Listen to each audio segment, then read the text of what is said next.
세상에서 가장 불쌍한 인간이 누구라고 생각하십니까? 혹시 여러분 자신이라고 생각하진 않으시겠죠? 돈이 없다고 불쌍한 것도 아니고 병들었다고 불쌍한 것도 아니에요. 그리고 남들보다 뭐 성공하지 못했다고 불쌍한 사람도 아닙니다. 이 세상에서 제일 불쌍한 인생은 그 인생에 하나님이 없는 인생이 제일 불쌍한 거예요. 이 세상을 다 가져도 하나님이 없는 인생은 불쌍한 인생일 수밖에 없습니다. 오늘 여기 시편 14편 의인의 세대라는 제목으로 우리가 말씀을 볼 텐데 1절을 보면 어리석은 자는 그 마음에 이르기를 하나님이 없다 하도다. 저희는 부패하고 소행이 가정하여 선을 행하는 자가 없도다. 이렇게 말씀하고 계세요. 이 어리석다라는 히브리어는 이 나발이라는 단어인데 이것은 뭐 지식이 부족해서 어리석다 그런 이야기가 아니고 바로 하나님을 모르는 인생을 이야기하고 있습니다. 하나님을 모르는 악한 인생을 이야기하고 있어요. 이 나발이라는 이 단어는 실제로 이 이름을 가진 인간이 하나 있잖아요. 사무엘 상 25장에 보면 이 나발이라는 어리석은 자가 있어요.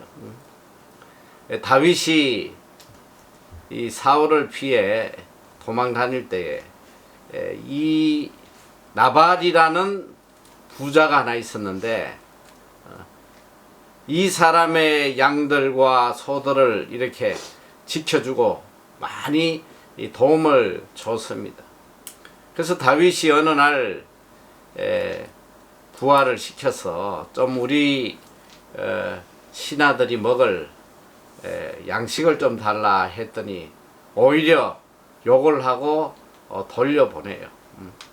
그래서 결국은 이 다윗이 이 나발을 죽이려고 쳐들어가잖아요. 그런데 그 아비가일이라는 아내가 미리 먹을 것을 잔뜩 챙겨서 다윗에게 찾아와서 이 자기 남편의 이 어리석음을 이야기를 하고 제발 이 어리석은 자를 상대하지 말고 좀 노를 풀으라고. 그래서 이 지혜로운 아내 때문에 이 나발은 생명을 건졌으나 바로 하나님께서 쳐서 죽게 되는 그런 내용을 우리가 볼 수 있습니다. 그래서 이 나발이란 단어, 오늘 여기 어리석은 자다라고 번역된 이 원어는 바로 나발이에요. 이 나발의 원래 의미는 이 나뭇잎이나 꽃이 시들어 가지고 말라 비틀어져서 이제 색이 다 바래서 죽어가는 그런 것을 의미해요. 이게 바로 어리석은 자의 모습이다. 그래서 이 나발, 어리석은 자를 묘사하는 이 단어가 바로 이 나발이다. 근데 오늘 성경에 보니까 어리석은 자는 그 마음에 이르기를 하나님이 없다 하도다. 오늘 이 본문에서 우리에게 들려주고자 하는 말씀의 핵심은 이 어리석은 자는 뭐냐? 바로 하나님이 없다고 생각하는 인생이에요. 하나님을 인정하지 아니하고 자기가 주인이 되어서 살아가는 이런 자들을 어리석은 자라고 이야기하고 있습니다. 또 이 어리석은 자의 반대 말은 지혜로운 자겠죠. 우리가 생각하면 지혜로운 자는 어떤 자냐? 학식이 많고 뭐 똑똑하고 많이 배우고 이런 자가 지혜자가 아니라 바로 그 인생에 하나님을 모시고 사는 자가 지혜로운 자란 말이에요. 그래서 성경에는 이 지혜에 대해서 많은 말씀을 우리에게 전해주고 있습니다. 잠언 1장 7절에도 보면 여호와를 경외하는 것이 지식의 근본이오늘 미련한 자는 지혜와 훈계를 멸시한다. 지혜로운 자. 지혜로운 자는 누가 지혜롭냐? 그 삶에 하나님을 경외하고 살아가는, 그리고 그의 모든 지식의 기초를 이루는 것이 뭐냐면 하나님을 경외하는 것에서 시작하는 거예요. 이게 지혜로운 자예요. 하나님을 인정하고 하나님께 영광 돌리기 위해서, 그러니까 모든 생각의 기본이 되고 중심이 되는 것이 오직 하나님을 경외하는 그거란 말이에요. 이런 자가 지혜로운 자예요. 이런 자에게는 잠언 19장 23절에 보면 여호와를 경외하는 것은 사람으로 생명에 이르게 하는 것이다. 이 하나님을 경외하고 살아가는 길이 바로 우리가 살 길이라는 거예요. 여기에 생명이 있는 것입니다. 반대로 이야기하면 하나님을 모르고 살아가는 자의 삶은 사망이에요. 결국 비참하게 인생을 마칠 수밖에 없습니다. 자, 지혜자는 모든 것의 중심이 하나님이에요. 그리고 이 어리석은 자는 모든 것의 중심이 자기 자신이란 말이에요. 이거의 차이점이에요. 자, 오늘 여기 또 잠언 3장 6절에 보니까 너는 범사에 그를 인정하라. 그리하면 내 길을 지도하시리라. 하나님을 인정하는 자, 하나님을 인정하는 자는 하나님이 그 인생을 책임을 지세요. 하나님이 이끌어 가신단 말이에요. 이 인간들이 너무너무 어리석은 삶을 살고 있는데, 지금 이것은 어리석다 지혜롭다는 교회를 나오고 안 나오고 그런 차원이 아니란 말이에요. 교회는 열심히 나와도 나름대로 뭐 열심히 신앙생활을 한다고 그래도 이런 어리석은 자들이 많아요. 내 인생을 내가 살아가려고 하는 자들은 이게 다 어리석은 인생이란 말이에요. 하나님을 인정한다는 게 뭐예요? 하나님이 내 인생의 주인이라는 것을 인정하고 내 삶을 송두리째 하나님께 맡기고 하나님의 인도하심을 따라가는 인생. 이 인생이 바로 믿음의 사람이요 지혜로운 사람입니다. 자, 오늘 여기 보니까 이 어리석은 자, 이 어리석은 자의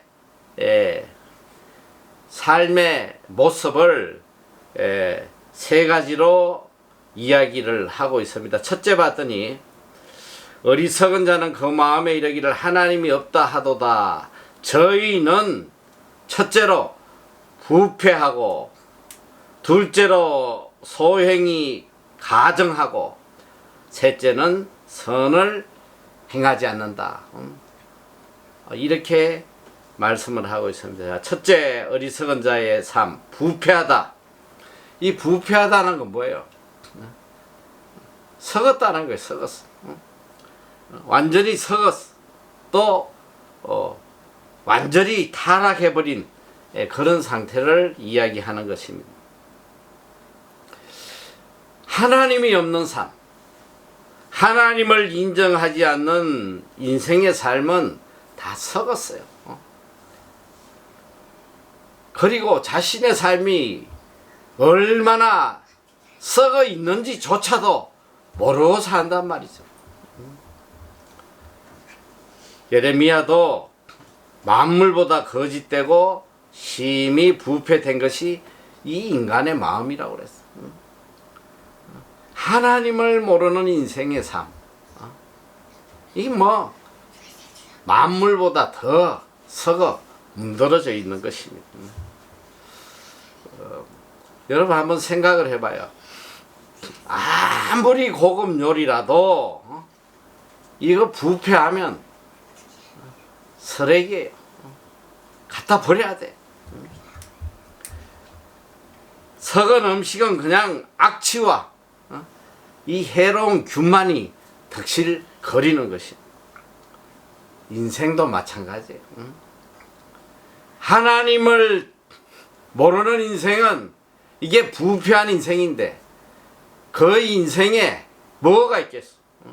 악취와 그냥 구대기만 덕을덕을 하는 거예요. 겉으로는 아무리 화려하게 보일지라도 스펙도 대단하고 인류 대학을 나오고 높은 지위에 있고 또 잘생기고 말이지.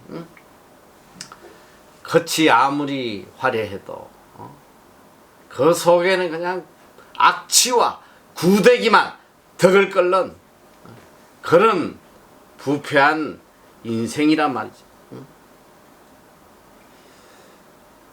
하나님이 없는 인생, 그 삶은 부패된 삶이다.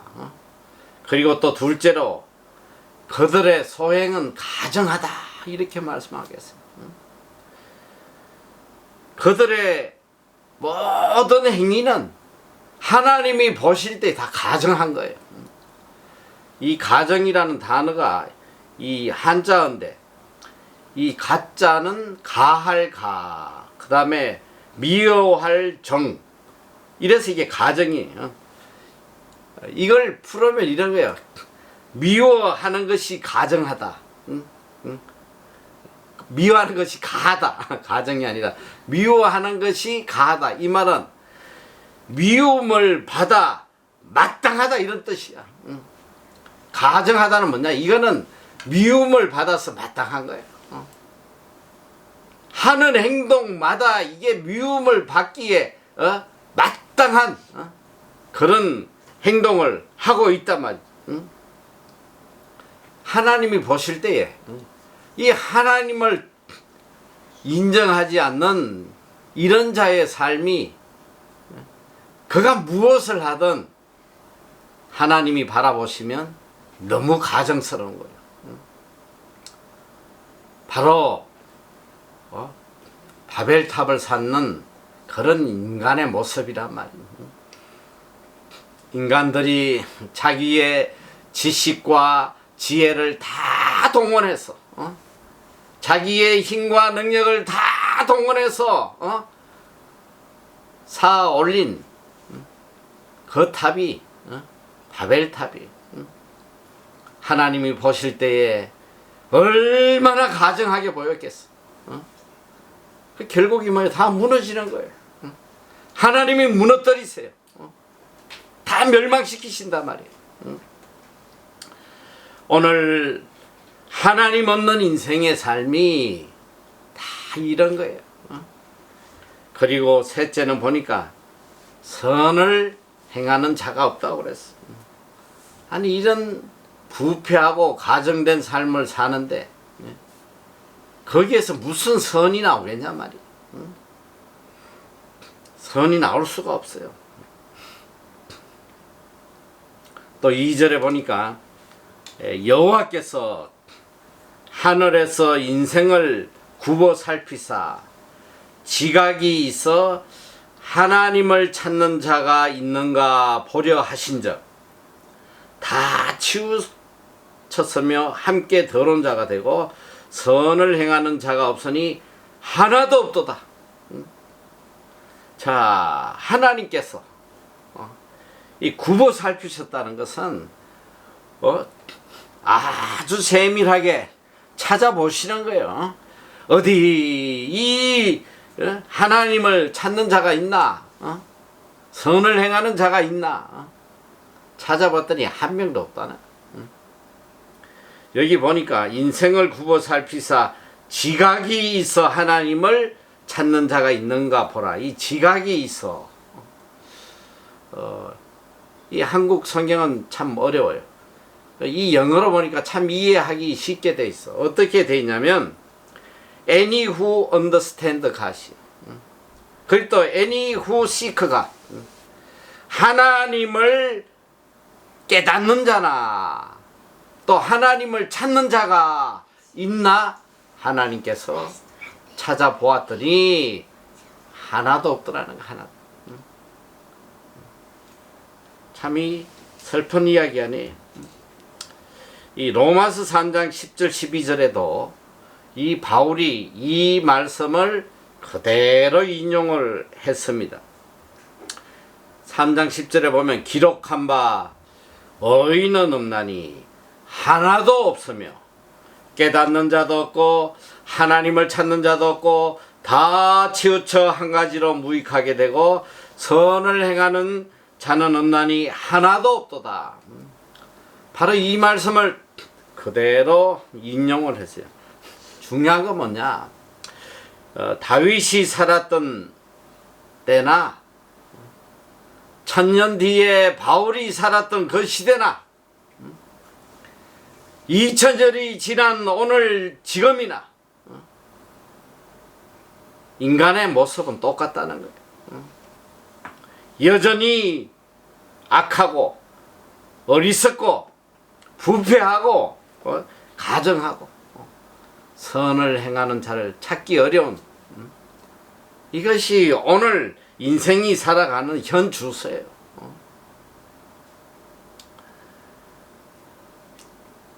하나님을 모르는 인생의 삶, 이 범주를 벗어나지 못해. 아무리 역사가 흘러가도 하나님을 모르는 인생의 삶은 그저 가정하고 부패할 뿐이에요.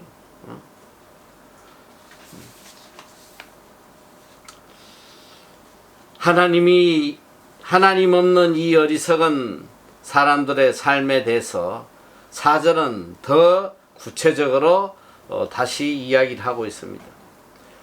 4절, 죄악을 행하는 자는 다 무지하뇨 저희가 떡 먹듯이 내 백성을 먹으면서 여호와를 부르지 아니하는도다. 이 하나님을 모르는 어리석은 자들의 삶의 모습은 뭐냐? 첫째 보니까 죄악을 행하고 사는 거예요. 하는 것마다 그냥 하나님이 미워하시는 죄를 행하고 살아가요. 또 둘째는 보니까 이 무지해요. 하나님에 대해서 무식하단 말이에요. 이스라엘 민족이 멸망한 원인 중에 하나가 바로 하나님에 대한 무지 때문에, 하나님에 대한 지식이 없어가지고 이스라엘이 멸망한 거예요. 왜 하나님에 대한 지식이 없었겠어? 일평생 하나님 섬긴다고 섬기면서 제사 지내가면서 율법을 지켜가면서 살아왔는데 왜 이스라엘 민족이 하나님에 대한 지식이 없어서 망했겠어요? 오늘 여기 하나님에 대한 무지라는 것은 단순한 지식적인 지식이 아니라 하나님의 뜻을 분명하게 깨닫지 못하는, 이걸 무지라고 이야기합니다. 하나님을 전부 다 자기 뜻대로 생각하는 거예요. 자기 지식으로 판단하는 거예요. 이게 바로 무지한 거란 말이에요. 오늘도 신앙생활을 하면서 하나님에 대해서 무지한 인생이 얼마나 많은지 몰라요. 호세아 4장 6절에 보면 내 백성이 지식이 없으므로 망하는도다. 내가 지식을 버렸으니 나도 너를 버려 내 제사장이 되지 못하게 할 것이요 내가 내 하나님의 율법을 잊었으니 나도 내 자녀들을 잊어버리리라. 왜 망했냐? 하나님에 대한 지식이 없어서 망하는 거예요. 이게 어리석은 자들의 모습입니다. 이런 자들은 그럼 어떤 삶을 사느냐 보니까 저희가 떡 먹듯이 내 백성을 먹으면서 하나님의 백성을 하나님의 뜻대로 살려는 이런 자들을 짓밟고 핍박하고 죽이고 이런 짓을 하고 산다는 거야. 우리가 지금까지 이스라엘의 역사를 또 선지자들의 삶을 쭉 배워 오고 있는데 한번 보세요. 이스라엘 민족들이 자칭 선민이라고 생각하고 뭐 열심히 하나님을 믿는다고 생각했지만 그들의 삶이 어땠나 보란 말이에요. 저희가 떡 먹듯이 내 백성을 먹으며 내 백성, 하나님의 백성, 정말 하나님의 뜻대로 살아가는 하나님의 진리를 선포하는 이들을 짓밟고 죽이고 이스라엘 민족이 그렇게 살았잖아요. 하나님이 보내신 선지자들을 다 죽이고 핍박하고 이 어리석은 자들 하나님에 대해서 무지할 때에 그들이 하는 짓이 뭐냐? 바로 하나님의 백성을 떡 먹듯이 먹어치우는 이런 악을 행하는 거예요. 저는 요즘 와서 참 이 교회의 모습들과 소위 말하는 그리스도인들의 모습을 보면서 참 이 말씀이 가슴에 와닿아요. 왜 교회 안에서 교회가 보란 말이에요. 서로 헐뜯고 싸우고 짓밟고 파가 갈리고 목사들을 쫓아내고 왜 이런 하나님의 백성을 떡 먹듯이 먹는 이런 일들이 교회 안에서도 비일비재하게 일어나느냐? 하나님에 대한 지식이 없기 때문에 그래요. 하나님을 믿노라 하는데 내 지식 갖고 믿으니까 이런 악한 일들이 일어나는 것이란 말이에요. 그리고 이들의 삶에는 뭐가 있냐? 여호와를 부르지 아니한다는 거야. 여호와를 부르지 않아요. 하나님에 대해서 무지하니 하나님 부를 수 있겠어? 물론 오늘 이 본문의 말씀은 하나님을 믿지도 않고 하나님을 모르는 이런 불신자 악한 자들에 대한 말씀이겠지만 우리가 좀 더 깊이 생각해 보면 이런 불신자의 모습을 가진 자칭 그리스도인들이 너무 많다는 거예요. 그들의 삶에 나타나는 현상은 이 어리석은 자의 모습과 다를 바가 없어요. 꼭 같아. 그들의 삶에 여호와를 부르지 않는단 말이에요. 하나님을 부르지 않아요. 하나님을 부른다는 의미가 뭡니까? 뭐 그냥 입으로 주님 하나님 이걸 여호와를 부른다고 이야기하지 않아요. 여호와를 부른다는 것은 내가 전심으로 하나님을 나의 아버지로 믿고 고백하는 이 부름을 이야기하는 것입니다. 로마서 10장 14절에도 보니까 그런즉 저희가 믿지 아니하는 이를 어찌 부르리요? 듣지도 못한 이를 어찌 믿으리요? 전파하는 자가 없이 어찌 들으리요? 저희가 믿지 아니하는 이를 어찌 부르리요? 하나님에 대한 믿음이 없는 사람은 절대로 하나님을 아버지로 부를 수가 없는 것입니다.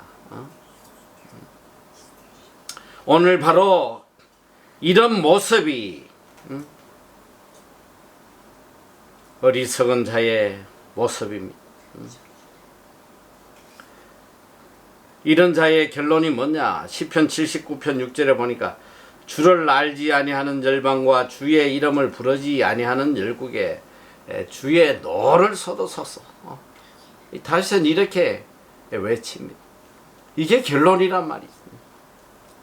하나님을 알지 못하고 하나님을 부르지 않는 자들에게 오는 것은 결국 하나님의 진노밖에 없는 것입니다. 자, 오늘 이 5절에서 7절에 보면 이 하나님을 믿는 자들에게 내려주는 회복의 메시지가 나오고 있습니다. 저희가 거기서 두려워하고 두려워하였으니 하나님이 의인의 세대에 계심이로다. 저희가 거기서 두려워하고 두려워하였으니, 자, 이 저희라는 것은 이 하나님을 모르는 어리석은 인생이 거기서 두려워하고 두려워했다. 이 거기라는 것은 바로 삶의 현장이에요.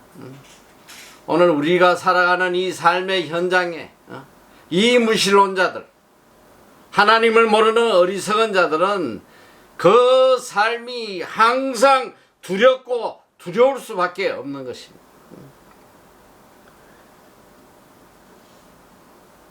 하나님 없는 사람의 삶의 공통적인 특징이 뭐냐?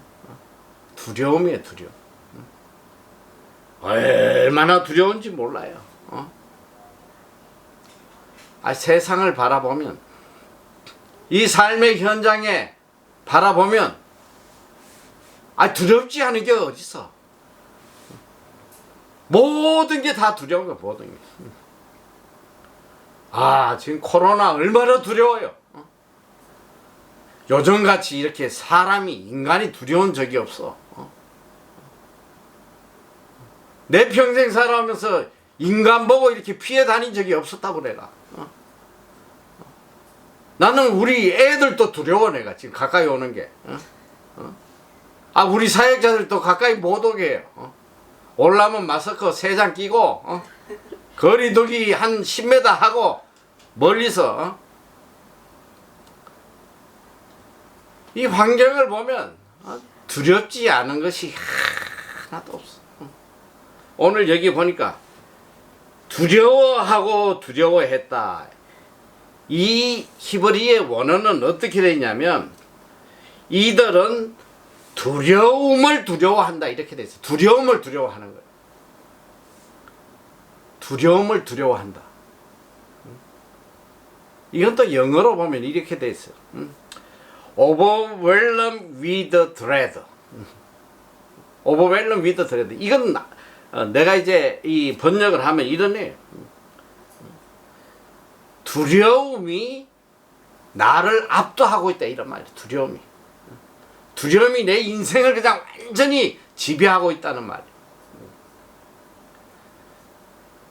두려움을 두려워한다. 이 말은 내가 어떤 특정 두려움의 대상을 보고 두려워한다, 그런 뜻이 아니라 내 마음이 항상 내 마음에 두려움이 나를 지배하고 있다는 삶이에요. 뭘 해도 두려운 거예요. 가만히 있어도 두려워. 밥을 먹어도 두렵고, 잠을 자도 두렵고, 사람을 만나도 두렵고. 여러분, 이런 삶에 무슨 기쁨이 있겠어? 이런 삶에 무슨 즐거움이 있겠냔 말이야. 이것이 바로 하나님을 인정하지 않는 어리석은 자들의 삶의 모습이에요. 겉으로는 보면 즐겁게 살아가는 것 같이 보이나? 그 깊은 마음속에 뿌리는 두려움으로 가득 차 있는, 하나님을 모르면 모든 것이 두려워요. 오늘 우리 인생의 목적이 뭐예요? 하나님을 경외하는 거예요. 하나님을 두려워하고 살아야 되는데, 하나님을 두려워하지 않다 보니까 어떤 현상이 나오냐면 세상이 두려워지는 거예요. 하나님을 두려워해야 할 인생이 하나님을 두려워하지 않다 보니까 세상이 두려워요. 근데 반대로 하나님을 두려워하는 사람은 세상이 두렵지가 않아. 아무것도 두려운 게 없단 말이에요. 하나님을 경외하는 자의 삶은 두려운 게 없어요. 왜? 천지를 지으신 하나님이 내 인생을 책임져 주시고, 이분이 우리 아버지신데 내가 두려울 게 뭐가 있어, 세상. 바울도 시편 3편 6절에 이렇게 고백하잖아요. 천만인이 나를 둘러치려 하여도 나는 두려워 아니하리로다. 천만인이 나를 둘러치려 하여도, 두 놈만 그냥 나를 치려고 해도 그냥 두려워 자빠질 텐데, 천만인이 나를 치려고 해도 두렵지 않다는 거 아니에요. 천만인 하니까 잘 이해가 안 되지. 이 뉴질랜드 인구 2배라고 생각하면 돼. 뉴질랜드 인구 2배가 나를 죽이려고 해도 두렵지 않다는 거예요. 이게 하나님을 경외하는 자의 삶이란 말이에요. 두렵지 않아요. 하나님을 경외해야 될 인간이 하나님을 경외하지 않으니까 세상이 다 두려워. 두렵지 않을 게 없어.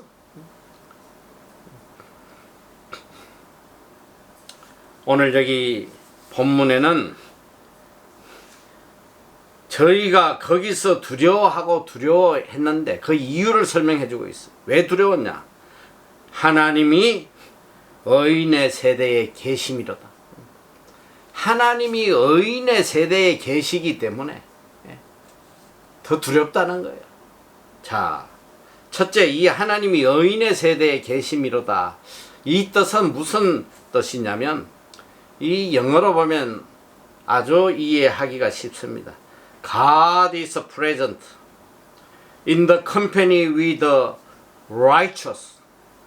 자, 영어로 해주니까 더 어렵지, 사실은. 알아듣질 못하니까. 자, 하나님이 의인의 세대에 계신다. 이런 것은 이런 뜻이에요. 하나님께서 의로운 자들과 함께 하고 계신다. 이런 뜻이에요. 의로운 자들이 있는 곳에 하나님이 함께 계신다. 그 자리에 함께 계신다. 이런 뜻입니다. 자, 하나님을 부인하는, 하나님이 어디 있어? 하나님은 없어. 이러는 어리석은 자들이지만은 그들의 두려움 속에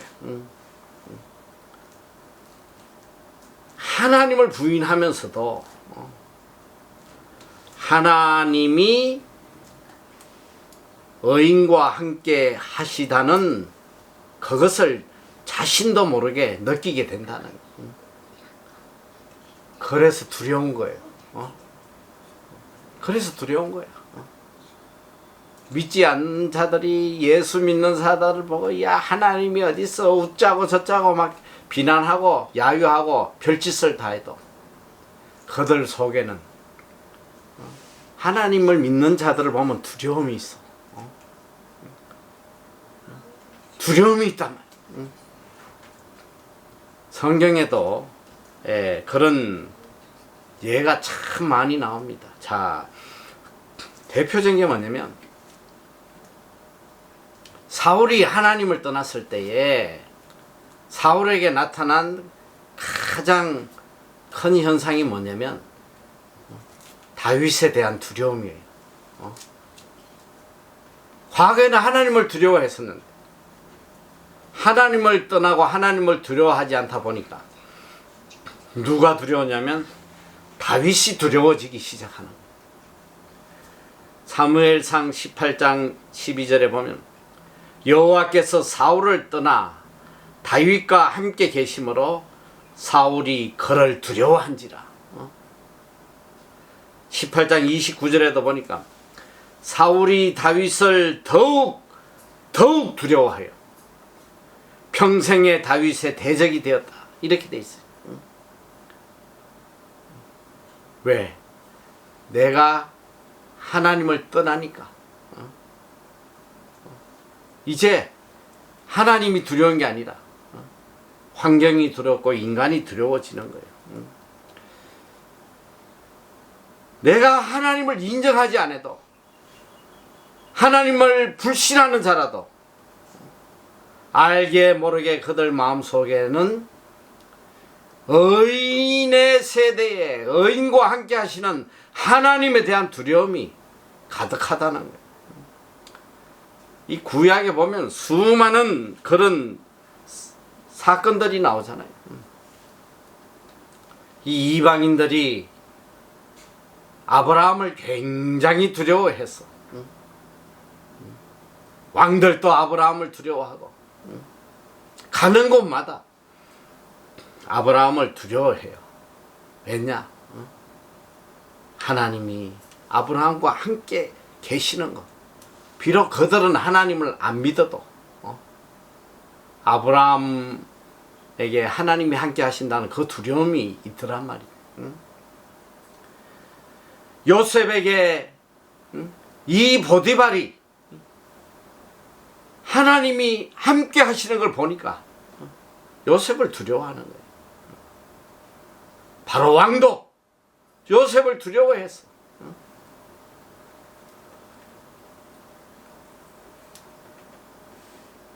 사자굴에 들어간 다니엘을 다리오 왕이 두려워했어.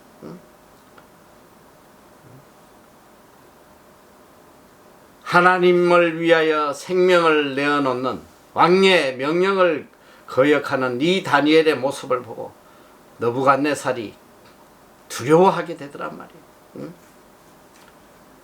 성경의 수많은 사건 속에서 하나님을 부인하고 불신하는 인간들이지만 그들이 의인의 모습을 보면서 하나님을 두려워하게 되더란 말이에요. 여러분, 하나님을 떠난 인생, 하나님을 부인하는 인생은 일평생 두려움에 떨 수밖에 없어요. 비참하게 두려움 속에 살다 가는 게 하나님을 떠난 자들의 모습이란 말이에요.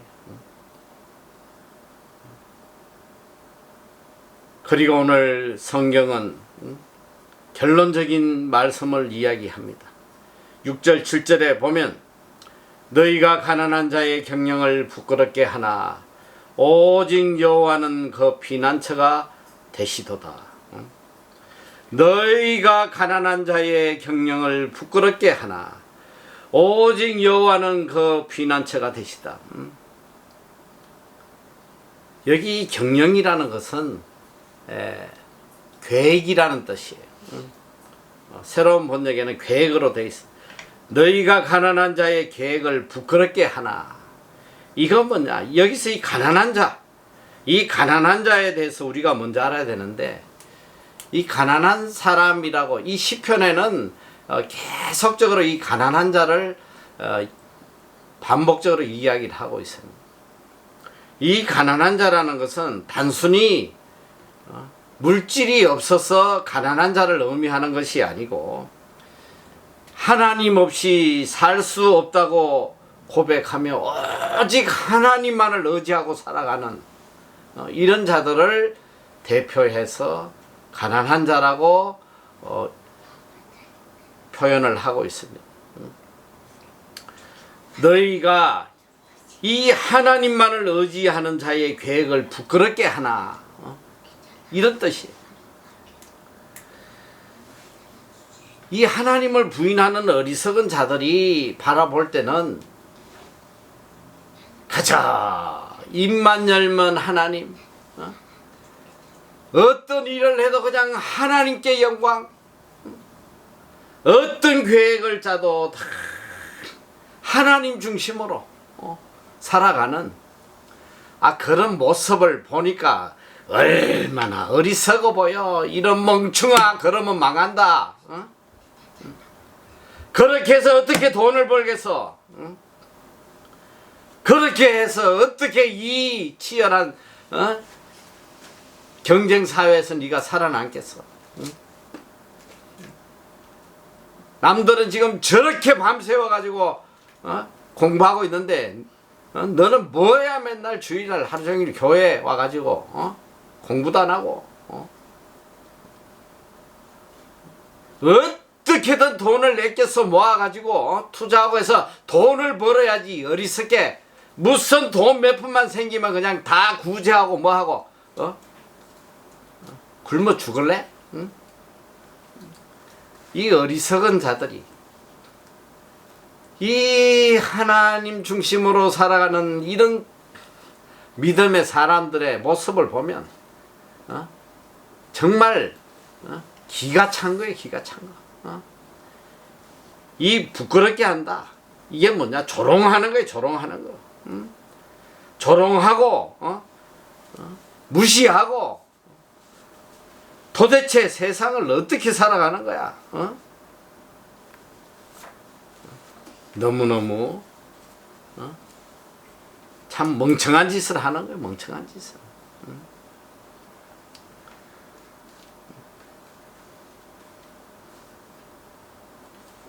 여러분, 이 어리석은 자와 지혜로운 자의 차이점이 뭐겠어? 어리석은 자는 자기가 주인이 됐어. 자기를 위해 살아가는 거야. 모든 계획을 오직 자기의 영광을 위해서 세워가는 자들, 이것이 어리석은 자의 모습이에요. 지혜로운 자는 뭐냐? 지혜로운 자는 무엇을 해도 하나님 중심으로 하는 거예요. 그리고 무엇을 해도 나의 영광이 아니라 하나님의 영광을 위해서 한단 말이에요.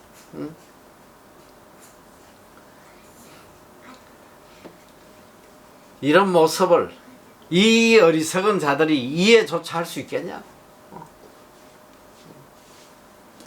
이걸 이해조차 할 수 있겠냐? 이해도 못해요. 어떻게 저렇게 인생을 살까? 이해할 수가 없는 거예요. 그런데 이 어리석은 자가 소위 믿는 자들 안에도 많이 있다 이 소리야. 평생 신앙생활 하면서도 자기의 계획을 어떻게 짰냐면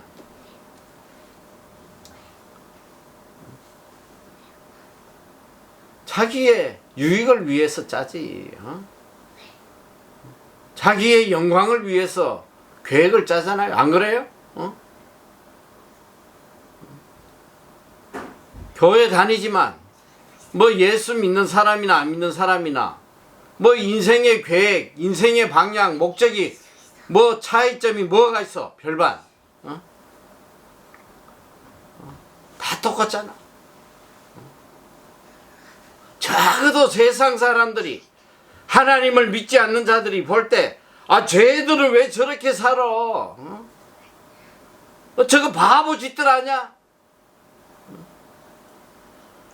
이런 소리를 듣고 살아야지.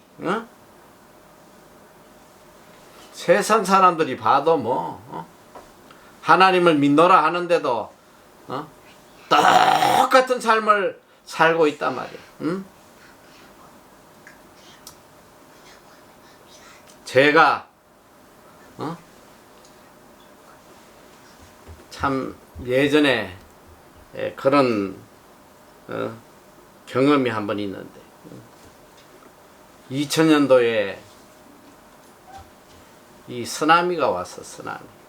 인도네시아에 쓰나미가 와가지고 무려 12개 나라에 동시에 쓰나미가 와서 무려 몇 명이 죽었냐면 30만 명 정도 죽었어요. 그 중에 어린아이가 한 3분의 1 정도 죽었어요. 이 TV만 틀면 그냥 통곡하는 그 모습만 나왔단 말이죠. 얼마나 안타까워. 얼마나. 그때 사실 우리 학교는 참 하나님이 학교를 주신 때예요. 빌딩하고 학교를 주셨는데 빌딩은 텅텅 비어있고 학교는 막 적자가 어마어마하게 나고 오죽하면 우리 빌딩 매니저가 야 이러다 얼마 안 있으면 이 은행에서 다 경매 처분하겠다. 뭐 은행 이자도 갚을 형편이 넉넉지 않으니 그 무렵에 이런 쓰나미가 터져서 우리는 정말 종이 한 장도 제대로 사용하지 못하고 이면지 사용하고 이러고 살 텐데 이야 이걸 돕긴 도와야 되는데 말이지. 우리 형편이 너무 어려우니까 그래도 돕지 않을 수가 없어서 2,000불짜리 수표를 하나 내가 끊었어. 이걸 좀 보내야겠다. 그 당시에 뭐 2,000불이라는 것은 우리한테 너무 큰 돈이었으니까. 근데 그 수표를 끊었는데 하나님께서 자꾸 제 마음에 말씀을 하세요. 예, 2,000불 갖고 누굴 돕겠다는 거야? 응? 아니 하나님께서 무에서 이런 수백짜리 빌딩도 주시고 학교도 주시고 했는데 어렵다고 기껏 돈 2,000불 이걸 어려운 사람 돕겠다고 수표를 서내냐. 응? 아유 그래서 양심의 가책이 돼서 바로 수표를 내가 찢어버렸잖아. 응? 찢어버리고 그 다음날 20,000불짜리 수표를 다시 적었어. 응? 어차피 뭐 다 은행 빚으로 사니까 20,000불짜리가 수표권. 그래서 그때 마침 우리 학교에 태국에서 8년 동안 선교사로 있던 마가렛이란 선교사분이 한 분 계셨어요. 그래서 그분을 불러가지고 어떻게든 이 태국에 이 요번에 이 쓰나미 당한 지역에 직접 좀 보내줘라. 직접 좀 알아봐서 보내줘라. 이렇게 부탁을 해서 보냈는데 얼마 뒤에 이 마가렛이란 분이 나하고 좀 이야기 좀 하자고 찾아왔어. 그래서 나는 내심 이분이 감동을 받았구나. 이 어려운 중에도 이렇게 물질을 우리가 후원을 하니까 감동을 받아서 감사 인사하러 왔구나 생각을 했는데 이분이 이렇게 이야기하는 거예요. 나는 당신이 지금 하는 행동을 이해를 못하겠다. 학교가 이렇게 어려운데 학교는 지금 뭐 제대로 물건 하나 못 사면서 어떻게 이 큰 돈을 여기에 보낼 수 있냐고. 자기도 크리스찬이지만 이건 크리스찬의 물질 사용법이 아니라는 거예요. 너무너무 어리석게 보인 거야. 이 사람 눈에는 이런 멍청한 짓을 하냐? 이거지. 그때 제가 한마디만 했어요. 나한테 아무 말도 하지 마라. 나는 그냥 하나님이 시켜서 하는 것 뿐이다, 내가. 여러분, 이 어리석은 자들이 볼 때는 하나님의 뜻대로 살아가는 삶이 이해할 수가 없는 거예요. 조롱할 수밖에 없고 비난할 수밖에 없는 그런 모습이란 말이에요. 그러나 하나님이 결론을 이야기하시잖아요. 너희가 가난한 자의 경영을 부끄럽게 하나 오직 여호와는 그 피난처가 되시도다. 하나님은 피난처가 돼요. 어리석은 자들이 그렇게 비난하고 조롱하고 난리를 쳐도 하나님은 나의 피난처가 되신단 말이에요. 반드시 영광을 받으시고 하나님께서 갚아주세요. 오늘 우리가 있기까지는 그런 남들이 조롱하고 부끄럽게 생각하는 그런 일들이 있었기 때문에 오늘 하나님께서 이렇게 우리를 복되게 하시고 높여주시고 얼마나 부어주신지 몰라. 그 사건 이후에 하나님께서 하늘 문을 열어갖고 쏟아 부어주셨다니까. 바로 이 재정적인 어려움을 다 해결해 주신. 한 달 만에 비어있는 빌딩 그냥 8개를 한순간에 채워주시고 1년 뒤에 그냥 옆에 10층짜리 또 빌딩을 주셔가지고 또 그냥 한순간에 21년 장기 임대를 놓게 하시고 말 하늘 문을 열어가지고 쏟아부어 주시다. 이게 어리석은 자와 지혜로운 자의 차이점이에요. 오늘 우리는 잘 알아야 됩니다.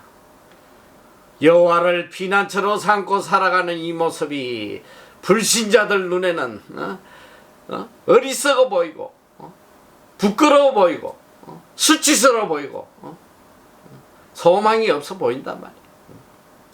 그러나 하나님은 반드시 하나님의 뜻을 따라 살아가는 자들에게 복을 내려주세요. 피난처가 되어주신단 말이에요. 하나님 우리의 피난처가 되시면 뭐 환경이 무슨 문제가 있겠어. 코로나가 무슨 문제가 있고 경제적 공황이 무슨 문제가 있고 나하고 아무 상관없는 일이란 말이에요. 내가 하나님을 피난처로 삼느냐 못 삼느냐 그것이 문제예요. 마지막 7절의 말씀입니다. 이스라엘의 구원이 시온에서 나오기를 원하도다. 여호와께서 그 백성의 포로된 것을 돌이키실 때에 야곱이 즐거워하고 이스라엘이 기뻐하리로다. 의인의 결말이에요.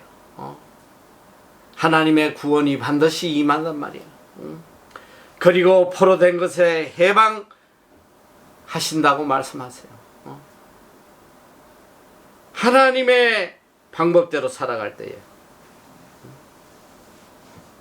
이 포로된 삶에서 해방시켜 주신다는 거예요. 오늘 우리의 삶을 포로잡고 있는 것들이 얼마나 많아 지금. 물질에 포로잡혀 있고 또 미래에 포로잡혀 있고 인간관계 때문에 고통에 포로잡혀 있고 나를 지금 포로로 잡고 있는 얼마나 많은 환경들이 있냐 이 소리야. 이 포로 같은 환경에서 나를 자유롭게 하시고 이 포로에서 풀어줬더니 어떤 결론이냐. 야곱이 즐거워하고 이스라엘이 기뻐했다. 오늘 우리 삶의 기쁨과 즐거움으로 충만하게 해 주실 분은 여호와 하나님밖에 없단 말이야. 하나님만이 우리의 피난처시고 하나님만이 우리를 포로에서 자유케 하시고 하나님만이 우리 삶에 기쁨과 즐거움을 주실 분이라는 거. 이제는 좀 지혜롭게 살아야 돼요. 어리석은 자로 살지 말란 말이에요. 하나님을 모르고 자기 힘과 자기 능력으로 살아가려는 이런 어리석은 자. 신앙생활을 하는데도 이런 어리석은 자가 너무 많아. 이게 안타까운 거예요. 이제는 전적 하나님만을 의지하고 따라가는 이런 지혜자의 삶을 살아야 돼요. 그러면 하나님이 내 인생을 책임져 주시는, 하나님이 나를 복되게 해주신다. 이 믿음으로 승리하는 여러분 되시기를 축원합니다. 기도하겠습니다.